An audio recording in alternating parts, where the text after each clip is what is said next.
to the Future of Employee Experience Season 2. I have Marie with me today, and we are going to be talking a little bit more about some of her experiences and some of her trend analysis for the future. Marie, thank you so much for joining me today. Hello, Sally. Thank you so much for having me. I really look forward to this conversation, particularly because of my passion for employee experience. So thank you for having me. It is such a pleasure. And before we get into jumping into the trends and getting a little bit more of your perspective, could you give me a little bit of a history of, where are you from? How did you get involved in employee experience? Tell me more about you. Sure. I want to say upfront that I am a speaker, so please do stop me because I can speak for a long time if I must. So yes, I will gladly share. So where am I from? I was born in Limpopo, actually, but bred in Johannesburg. I am one of 3 girls. And if I can just sum up my childhood, it's just, I remember my father being my hero. So if I can trace it back to employee experience, my father worked for a parastatal at the time in much of my childhood, and he was a senior IR manager. And so he would come home and tell me these stories around really the dynamics between employer, employees, and trade unions, which at the time was really, really hot. If I think about really affirmative action and the implications at the time. But I just remember being fascinated and just like sitting at my father's feet and thinking, wow, the world of work must be really exciting. So yeah, my father is still to date one of my biggest inspirations in the work that I do. I'm my father's daughter and a middle child. I don't have middle child syndrome, I like to believe. Just putting it out there. Yeah, just putting it out there. But yeah, that's basically it. And then my journey then was really followed the path of studying industrial psychology and HR, very much actually influenced by a lot of the stories that I'd heard of the world of work from my father.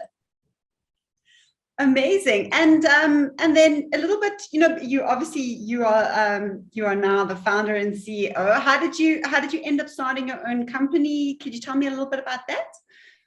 Yeah, sure. I spent a couple of maybe just over a decade in corporate. In various industries. I was in telecoms, in the engineering sector, and then finally in financial services. So I had really a great experience or maybe great exposure when it comes to employee experience. I actually had a life-changing incident in 2018 where I got critically ill and I spent a lot of time in ICU. I'm very grateful to have been saved from the experience. But I remember thinking, I have found my life's purpose and I want to do a lot more than share my talents and my gifts with one corporate. And I thought, how far can I reach in terms of my own talent? But most importantly, my experience with working with different industries made me quite curious to say, actually, how do these worlds of work exist in different spaces, in different industries? And the opportunity that it allowed for me is that really to start my own business as an entrepreneur. And I haven't looked back since. Yeah, it's not always an easy journey, is it? But I think it is the most rewarding. Absolutely. I think if we look back at just some of the challenges, particularly with the pandemic, and the impact that it had on entrepreneurs in the country, it's been really, really tough. I must say that up front, but really fulfilling equally. I always think it's amazing how being an entrepreneur in Africa to me is amazing, because as soon as you say I'm starting this or I'm exploring that, people seem to rush to support and help each other. I think it's very different to the sort of dragon's den entrepreneurial journey that we get exposed to, that we think is going to be the way. I've only ever encountered people that are willing to help. I don't know if you've encountered the same. Yeah, I think it certainly is the blessing of being born in this beautiful country, is that we just have the spirit of Ubuntu, which is really around accepting that we are because of others. And so I do find that, to your point, others have been supportive and curious and really wanting to build the business. And look, it doesn't always make it easy, but it makes of great comfort to know that others are on this journey with you. Absolutely. And now if we look at employee experience and we look at me, you've got this vast experience and you come from so many different industries. What in your opinion are the trends that we need to watch in employee experience this year? Look, I think it's important just to reflect back on what have we learned over the past few years, right? So we've learned quite a few things. We've learned about autonomy and flexibility in the world of work. We've learned a little bit around leaders being empathetic and actually putting in employees' well-being at the center of it. And we've learned about just the transition of this digital transformation. And so if we think about the things to look out for, it's really around how do we embed what we've learned in the past 2 years. And one of those things is to accept that digital is here to stay and flexibility is here to stay with us. So if I had to think about what the things to look out for in terms of trends, you will see the evolution of this digital world, of what you'll hear quite a lot of this new trend being the metaverse, which is really the digital internet of things. I was actually reading an article the other day around saying that actually much as the digital space has allowed for us to connect, it needs to evolve.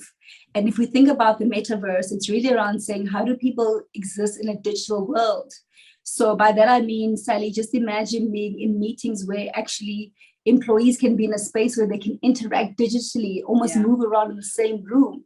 And that's really kind of how the digital space is evolving in terms of the metaverse.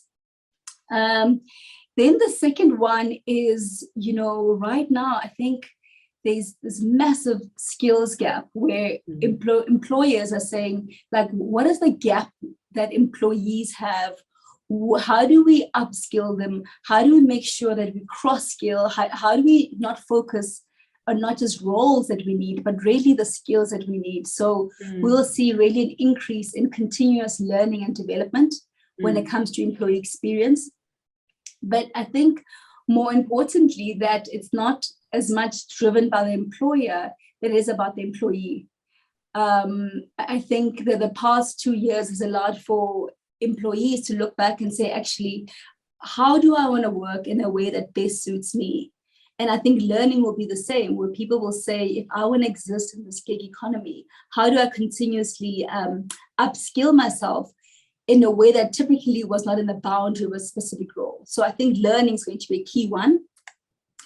What are some of the other trends? Look, if we think about sustainability as a concept, in the past, organizations were really much focused on the bottom line being profits. And we didn't hear sustainability come into the conversation as much.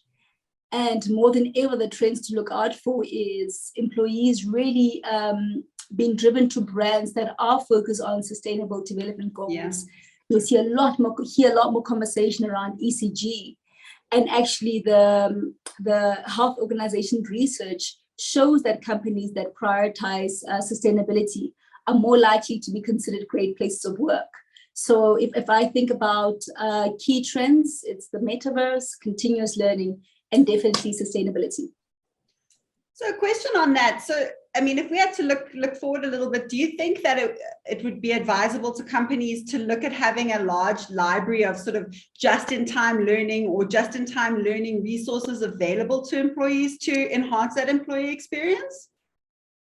Absolutely. And the just-in-time is important because of the fact that, the world of work is continuously changing. And so the skills that were needed today have evolved, and what is needed in the future and in the future world of work, there's just a gap there. So absolutely, that just-in-time learning is important. But if we had to think reflectively on that, it's just as the amount of information that employees can retain. A lot of people will tell you that they've had their qualification from 3 years ago and can't really make reference of it. And so that just-in-time learning is going to become trendy, it's topical, but it's actually allows for greater productivity as well. Yeah, I think as well, for me, what's something that's interesting I see all the time is, as somebody that works in the employee experience space, I find that companies that are prioritizing building in ICAN moments and changing the belief systems of employees towards aspects of learning are really driving that just-in-time learning, because people are then saying, I can quickly upskill on this. I believe that I can quickly learn that.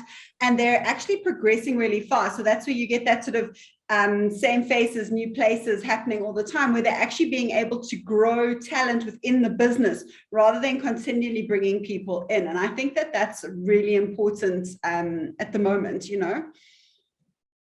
I agree with you. You'll see that when it comes to even recruitment, many more organizations are saying that how do we ensure that growth and retention happen from within? And a key part of that is going to be that just-in-time learning, as opposed to then bringing in external skills. Absolutely. And so what do you think then are the absolute non-negotiables that EX leaders should be focusing on within their businesses? I'm going to go back to the fact that, you know, flexibility is here to stay. And so it's important that when it comes to employee experience, then EX leaders must really have a grip around the hybrid world of work.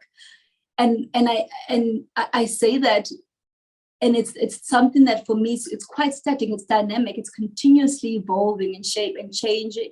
And so the non-negotiables for me is for leaders to be present, to listen, and for allow that autonomy to come from the employees. We're seeing a great democratization of employee views and experience. So for me, a non-negotiable is to listen and to adapt and change direction if it's necessary. I think that will be definitely a non-negotiable. The second one is, you know, there's been a lot of talk around the gig economy. And I mean, others like to simplify it as just the side hustle. It's important that leaders actually observe and understand this evolving gig economy, because in the past, you know, people have been torn between their passion and the stability of a permanent role. And Sally, what we're seeing is those two things merging quite a bit. And I think a non-negotiable is for leaders to say, actually, how do we allow people to come to work authentically as themselves, to allow themselves to be in a particular role, but also to pursue their passions and their aspirations and bring in the collective wisdom of others. And so roles are no longer going to be fixed to, you know, your single day job, but a collective of various gigs and projects where you can contribute and learn. So that definitely will be a key aspect for employee experience leaders.